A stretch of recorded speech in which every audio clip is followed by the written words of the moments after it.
El Hombre de Acero se centra en la vida de Clark Kent, un hombre que se encuentra en una travesía alrededor del mundo en busca de quién es en verdad, tratando de resolver la incógnita de dónde proviene.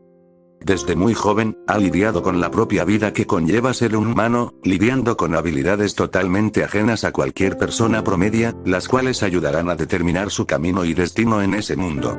Sin embargo, la llegada de un ser similar a Clark, mejor conocido como el General Zod, hará que nuestro protagonista deba seguir los pasos de su padre, y detener a esta amenaza lo antes posible, antes de que acabe con la Tierra, y construya un nuevo mundo nacido de la muerte. El Hombre de Acero es sin dudas una de las películas más polémicas del género. Desde su estreno, esta obra ha generado una ola de críticas y polémicas, a raíz de supuestos factores que la terminaban alejando del Superman que todos conocemos.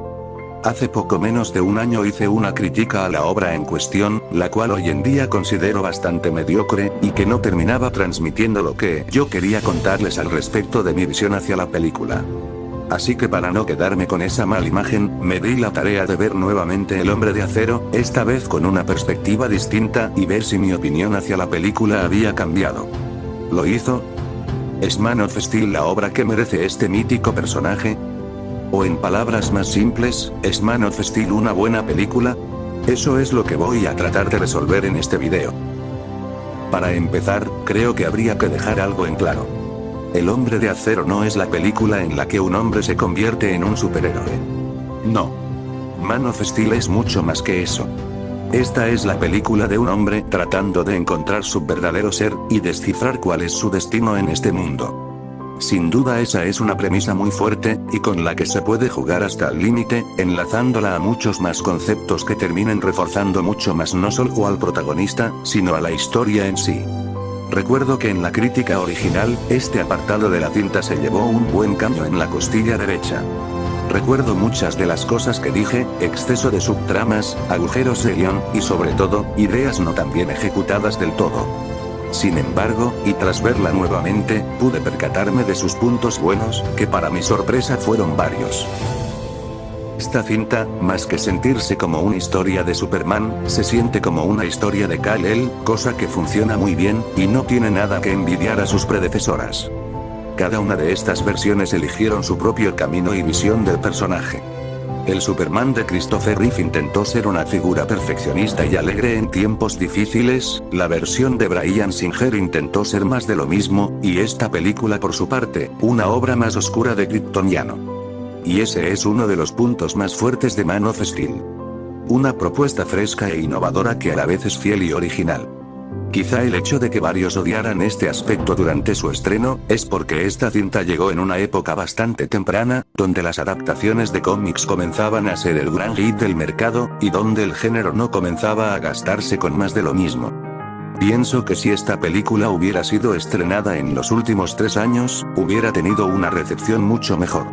Tragándome dolorosamente cada palabra que dije en el pasado, hoy, y frente a todos ustedes, digo de antemano que El Hombre de Acero es el claro ejemplo que las adaptaciones deberían seguir hoy en día. Ya sé que lo dije en su tiempo cuando hablé de la película de Homecoming, en la cual digo de antemano, que me expresé con las palabras equivocadas. Pero en verdad, y analizándola más a fondo, estas dos obras tienen algo bastante en común. Ambas llevan el desarrollo y formación del personaje a fuego lento y a lo largo de sus secuelas. Y eso es lo que debería hacerse hoy en día. El Hombre de Acero funciona porque no viene a ser el Superman colorido y alegre de los cómics, sino el otro lado del personaje.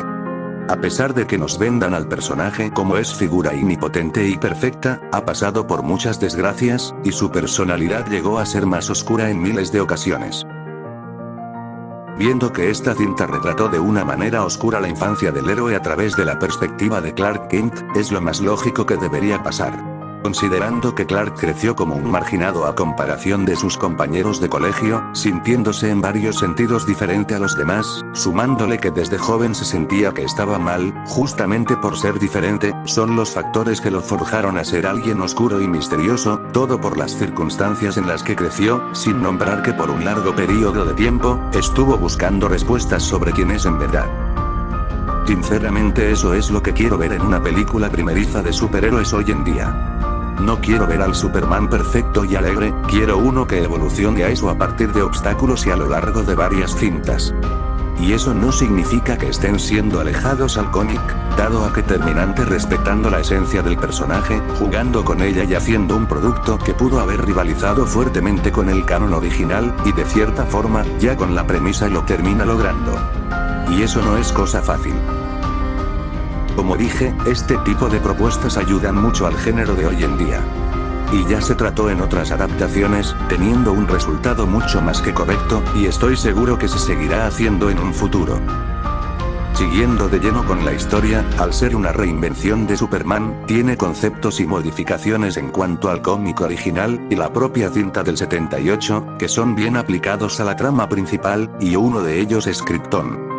Siendo esta la primera vez que vemos el planeta natal del héroe, es interesante que lo hayan retratado como una civilización monárquica y como algo más fantasioso, que tener a el planeta futurista y tecnológico. Contradictoriamente, sigue siendo eso pero a su propia imagen, y le termina abasteciendo de múltiples libertades y conceptos que permiten jugar con la esencia del lugar y personajes que lo rodean. Por ejemplo, el hecho que a partir de cierto punto los kryptonianos fueran formados a partir de vientres biónicos, por llamarlo así de alguna manera, da mucho más sentido que Kal-El sea el último hijo de Krypton, dado a que fue en mucho tiempo el único kryptoniano que pudo nacer por naturaleza propia, y que le permite subsistir a partir de sus propias motivaciones, haciéndolo totalmente diferente al resto de kryptonianos. Retratar el conflicto principal de la obra entre Jor-El y el General Zod es un acierto, al hacer mucho más personal la rivalidad que tendrán Kal-El y el propio Zod, siendo la pelea entre estos dos algo mucho más que un espectáculo visual. Al contrario, termina siendo parte vital de la trama, y que me parece un argumento mucho más fuerte que la muerte de Jor-El no sea a partir de la explosión del planeta mismo, sino que fue a manos de otro kryptoniano, lo que dejará paralelismos a futuro.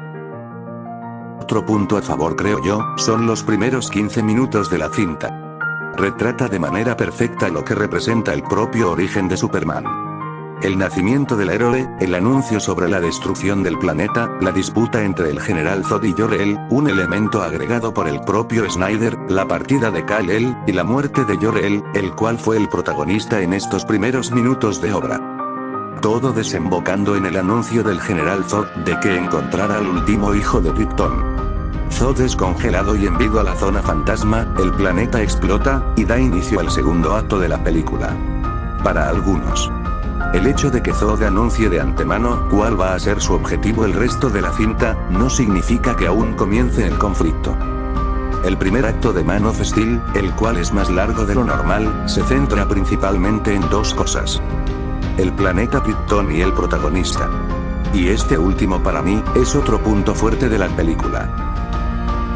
Clark Kent es un personaje misterioso y con una atmósfera oscura a su alrededor. Listo, ya están las bases para crear a un buen personaje. Y la cinta aprovecha eso para hacer de Kal-El un personaje interesante, alguien más llamativo y explorable que otras adaptaciones del pasado. Pese a jugársela en ocasiones como en Batman Inicia, pienso que es un acierto. Este trayecto del héroe refuerza aún más su personalidad a futuro, siendo a la vez un acierto verlo fuera de la granja en la que creció, dándole más toques de misterio al mismo. La palabra ideal para describir a Clark y al desarrollo mismo, sería con la palabra autoencuentro. Ya que eso es lo que hará cuestionar al héroe quién es, y que elegirá hacer durante el resto de la obra, lo que gravitará más conflictos en el personaje, y por lo tanto, más superaciones en sí mismo, lo que refortalecerá aún más su destino y actitud. El primer acto de la cinta pone el ojo principalmente en él y en su pasado, el cual se enlaza de muy buena manera por lo que está viviendo el protagonista, saltando a los flashbacks en los momentos que debería, y no sintiéndose forzado al momento de mostrarlos. Su pasado, el cual es más abundado que en la película del 78, cumple como una digna historia de origen, al entregar en el protagonista valores, enseñanzas, y sobre todo, un punto de motivación. Pese a no verlo, la cinta ya nos deja en claro cuándo fue que Clark decide someterse a un viaje de autoencuentro. Al morir su padre, Clark siente que es el momento de desvelar su pasado. Ese último grito en la polémica muerte de Jonathan Kent, recalca que algo se rompió dentro de él. esa jaula que guardaba el deseo de Clark por descubrir más acerca de su origen, la posibilidad de utilizar sus habilidades, y sobre todo, actuar libremente y a gusto tal y como es, son los factores que se liberan al morir la figura paterna del héroe. Y para remarcar aún más esto, queda demostrada en esta escena, la cual considero la mejor de toda la obra en sí. Pese a tener muchos efectos y toda la deslumbración visual, es la única escena que retrata a Clark de manera libre, siendo tal y como es. Poniendo más foco en el uso de sus poderes. Y hablando de poderes, es gracioso que pese a ser habilidades principalmente provenientes de un alienígena, sea a partir de los padres de Clark que puede controlarlos. Y eso es algo espectacular, ya que fortalece mucho más la humanidad que rodea al propio protagonista. Y a la vez, es un trayecto que se acopla a la otra parte de Clark. La del alienígena. Ya que no es lo mismo, controlar que utilizar. Que él aprenda a controlar sus poderes a partir de valores humanos, y que aprenda a utilizarlos a partir de los valores kryptonianos supera por mucho lo visto en la cinta original, y que recalca aún más la humanidad y compromiso que tiene Clark con el planeta donde creció. Lo que más resalta sobre este personaje y a la cinta en sí, es la humanidad, siendo ese creo yo el verdadero tema de la película, con el cual muchos confunde que es la esperanza.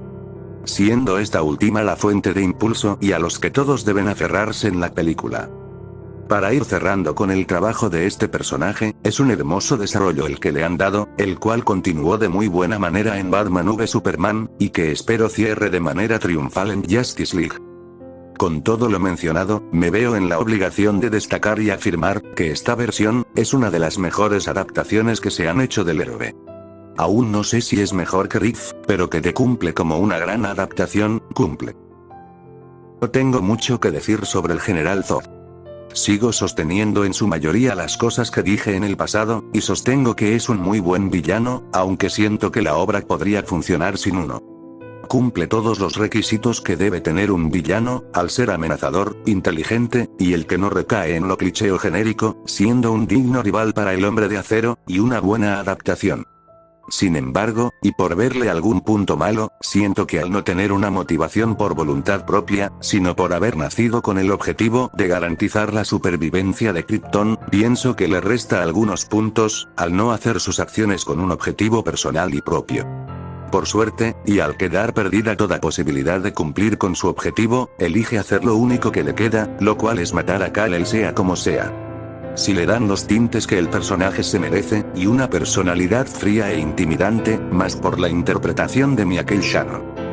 Pese al error antes comentado, Zod logra ser el villano que la cinta merecía, robándose el foco de atención en los momentos que aparece, al ser un ser con una capacidad intelectual por encima de la del héroe, y que supo dar pelea en muchas ocasiones. Sin embargo, y pese a sus aciertos, es momento de hablar de los puntos negativos. En primer lugar, el romance entre Clark y Lois Lane se siente algo débil, ya que no se siente una relación íntima fuerte entre estos dos, sintiéndose en ocasiones algo forzada la participación de la reportera en cuestión. La muerte del padre de Clark carece de impacto y emoción, cosa que hizo más dramática a la obra del 78, y que hace ver a esa muerte 1.000.000 de veces mejor que esta. El hecho de que Clark no haya hecho nada en ese momento, pudiendo haber hecho algo, quita total drama en la escena, más aún pensando que en la original, Clark no pudo hacer nada ante esa situación. Y queda arruinada en ocasiones, cuando vemos a Clark cometiendo este tipo de acciones, contradiciendo algunas de las palabras que su padre le había dicho en el pasado. Hay otros problemas, como la aparición de errores y conveniencia de guión, que en más de una ocasión hace que me quede con la pregunta de qué acaba de pasar, siendo en pocos momentos bastante notorios, aunque por suerte no fueron muchos. Temas polémicos como la muerte del General Zod, y las similitudes con Batman Inicia son algo incoherentes hasta hoy en día, sabiendo que la disputa entre el Hombre de Acero y Zod solamente podía acabar con la muerte de uno, con Clark tomando quizá la decisión más dura de su vida. En cuanto a las similitudes con Batman Begins, si bien van por el mismo camino, el cual encaja bien con un personaje como Superman, siento que la dirección y enfoque de Snyder ayuda a que no se sienta una copia descarada de la cinta del murciélago. Y bien, creo que esos eran los puntos más flojos de la obra. Hay muchos más puntos positivos. El enfoque oscuro que le dieron a la cinta encaja de muy buena con la misma. Tanto visualmente como en el guión, la cinta logra alejarse de otras adaptaciones del pasado, y ser mucho más original. Si bien esto es una de las principales cosas que se le criticó a la cinta, era algo necesario para contar el drama que gira en torno a la vida del héroe, y retratar aún más la humanidad del mismo. Si bien es una versión del héroe para una edad más mayor, se siente que aplicaron la estética de la cinta de muy buena manera, y que no se siente que estuviéramos viendo algo totalmente ajeno a la historia original. De hecho, varias de las escenas de la obra funcionan gracias al enfoque más oscuro que se le ha dado. Si se hubiera querido contar esta historia bajo un tono más alegre y carismático como otras cintas, simplemente no hubiera funcionado. La dirección de Zack Snyder es otro punto a favor. Siendo el único que tuvo las agallas de agarrar a un personaje de la cultura popular que ya no generaba interés, le dio un giro de 360 grados al héroe, y lo hizo un personaje más interesante, abordando en aspectos que no se habían explorado tanto en el pasado. Desde la narrativa hasta lo visual, el director cumple con su característica visión y estilo, siendo una vez más, una de sus grandes obras. Sin embargo, y pese a que me guste más otros de sus largometrajes, este fue sin duda su proyecto más arriesgado, y donde siento que triunfó de manera magistral, en agarrar al Hombre de Acero y hacer los cambios que eran necesarios, cambios que cientos de directores no pudieron hacer por más de una década. Y eso, gente, es un verdadero triunfo. La fotografía y diseño de arte es muy bueno también. Los mensajes y valores que toca la cinta son tan fuertes desde el concepto mismo, y que logra transmitirlos de manera que terminan llegando al espectador, haciendo recordar a las cintas de antaño, tal y como lo hicieron las primeras cintas del Hombre Araña. Secundarios decentes, la escena del General Zod haciendo que Clark decida cuál bando tiene que escoger, y dejando las bases muy bien plantadas para la secuela, hacen de Man of Steel una digna cinta del género.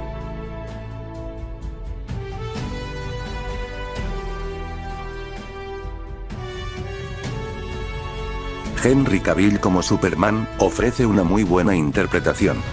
El actor consigue transmitir lo que el guión quiere plasmar en la pantalla, entregando una versión del héroe mucho más oscura, pero llena de humanidad a su vez. Además, consigue ser una muy buena adaptación del cómic.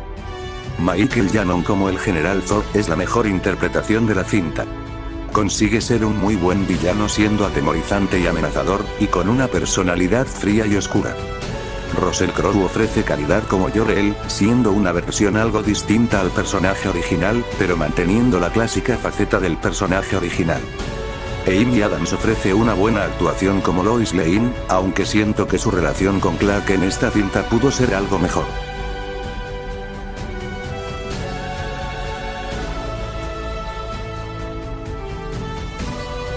Los efectos especiales son espectaculares, y uno de los mejores que se han visto en el género de superhéroes. El diseño de Krypton, el vestuario, las escenas de vuelo, las peleas, están mucho más que bien logradas, siendo algunas incluso bastantes memorables. En serio, son tan buenos como los efectos de Avengers Endgame y los del sorprendente Hombre Araña 2.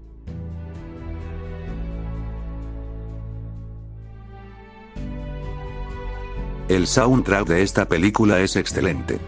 Con Hans Zimmer al frente, traen temas nuevos y originales para el héroe, siendo hasta la fecha uno de sus mejores trabajos. El tema principal se ha hecho tan memorable, que si bien solamente es superado por el de Christopher Reeve, sigue manteniéndose vigente 8 años después de su estreno, y se coloca como uno de los más destacados del género.